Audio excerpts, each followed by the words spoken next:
जैसे ही रोहन घर में घुसा तो माँ के चीखने की आवाज़ आ रही थी। ओहो, फिर सामत आ गई नेहा की। लगता है आज फिर कोई गलती कर दी उसने। क्या हुआ माँ, क्यों लाल पीली हो रही है? कितना बुरा लगता है। आपकी चीखने की आवाज़ घर के बाहर तक जा रही है। यह बात अपनी बीवी को समझा। कैसी गंवार लड़की मेरे सिर पर ला बिठाई है तूने। मैं तंग आ गई हूँ इससे, माँ गुस्से से बोली। अब क्या कर दिया इसने? रोहन झुलाया। देख जरा कैसा खाना बनाया है, दाल कच्ची, रोटी जली हुई। रोहन ने देखा सारी थाली खाना थूक रखा था। उसकी माँ ने। नेहा डबडबाई आंखों से उसे देखने लगी और चुपचाप थाली उठाकर अंदर जाने लगी। कुछ और बना देती हूँ, अभी कहती हूँ कि वह चली गई। माँ होश में आओ, नेहा बहुत सीधी है और मुझसे बहुत प्यार करती, इसलिए चुपचाप आपकी जातियाँ सह रही है। कोई दूसरी होती तो अभी तक भाग गई होती। भागकर कहाँ जाएगी? अपने भुक्खड़ माँ बाप के पास। उन्होंने अपने खाने के लाले पड़ रहे हैं, इसे क्या खिलाएंगे? गवार है सारा पर, ये बड़ी तारीफ करता था। तू पढ़ी लिखी है लड़की, एकदम कूड़ा है कूड़ा। तो आपको गुस्सा उसके गरीब परिवार से है या उसकी कम काबिलियत से? रोहन ने तेज में आकर पूछा। तब तक नेहा दोबारा आलू के पराठे दही परोस के ले आई थी। लीजिए माँ जी। उसने थाली उनकी तरफ बढ़ाई। यह देख कैसी मोटी पराठे थोपे हैं, जैसे कोई जानवर खाएगा। इन्हें कुछ सिखाया है या तेरी माँ ने या नहीं? गवार कहीं की। वे पराठे को तोड़कर टुकड़े करती। इससे पहले रोहन ने उनके हाथ से थाली ले ली और ठीक है अम्मा, तुम्हें पसंद नहीं तो मुझे दे दो, बड़ी भूख लगी है। नेहा प्लीज़ थोड़ी सी सब्जी भी ले आओ, मैं हाथ धोकर आता हूँ।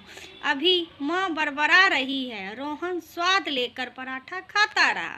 सोच रहा था वह क्यों उसकी माँ नेहा को नापसंद करती है। क्या सिर्फ इसलिए कि उसके पेरेंट्स ने बहुत बड़ी शादी नहीं की थी, उनकी उम्मीद के अनुसार दहेज नहीं दिया था? कितने ओझिल सोच है माँ की।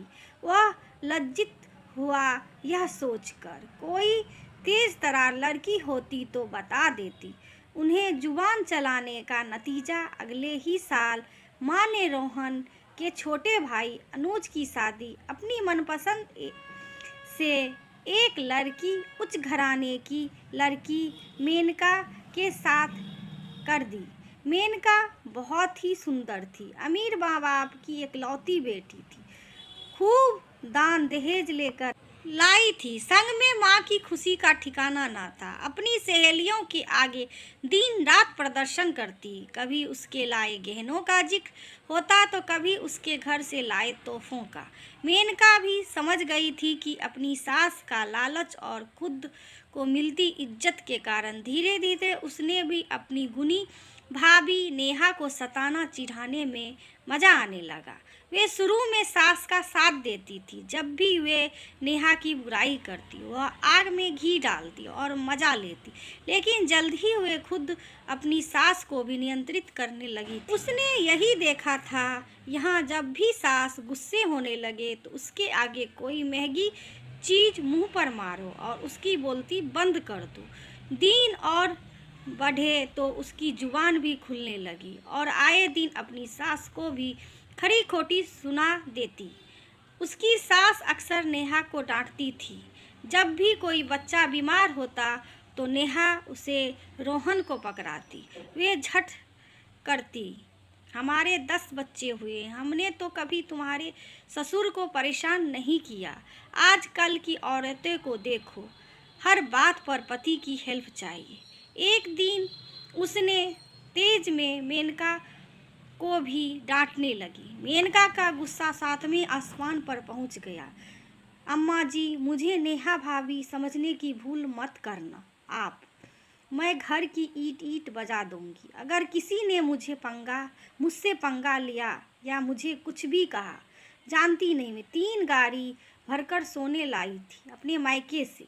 रोहन की माँ से सकते में आ गई। उसे आज तक सुनाने की आदत थी, सुनने की नहीं। उसने घूर कर छोटी बहू को देखा।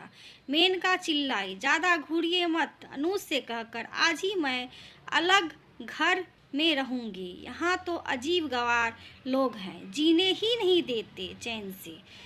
पैर पटकती हुई कमरे से बाहर हो गई।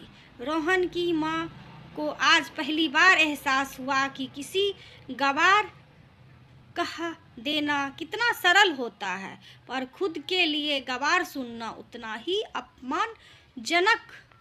वे इतने वर्षों नेहा को गवार, कूड़ा, बेवकूफ़ कहती रहती। उसने कभी पलट कर जवाब नहीं दिया। कितनी शांत और सहनशील है वे। और एक ये कल की आई लड़की उनके एक बार गुस्सा करने पर भड़क गई। गवार सुनना उतना ही अपमानजनक। वे इतने वर्षों से नेहा को गवार, कूड़ा, बेवकूफ़ कहती रही। उसने कभी पलट कर जवाब नहीं दिया। कितनी शांत सहनशील वे। और एक ये कल की आई हुई लड़की उनके एक बार गुस्सा करने पर भड़क गई। उन्होंने खुद की गलती महसूस की और निश्चय किया कि मन में आज से वे ध्यान रखेगी कि बहुओं से कैसे बोलना है। अपनी इज्जत आपके अपने हाथों में ही होती है। अगर दूसरे से लेनी है तो पहले खुद को संयमित और शिष्ट व्यवहार करें, तभी आपको इज्जत मिलेगी। बड़ी बहू नेहा गवार नहीं बल्कि सचमुच का हीरा है, जिसे संभाल कर रखने की ज़रूरत है उन्हें। दोस्तों, ये कहानी आप सभी को कैसे लगी? यदि अच्छी लगी हो तो लाइक, सब्सक्राइब, शेयर ज़रूर करिए दोस्तों। पूरा वीडियो देखा करिए दोस्तों और सब्सक्राइब किया करिए। वीडियो देखने के लिए आप सभी दोस्तों का धन्यवाद। थैंक यू दोस्तों।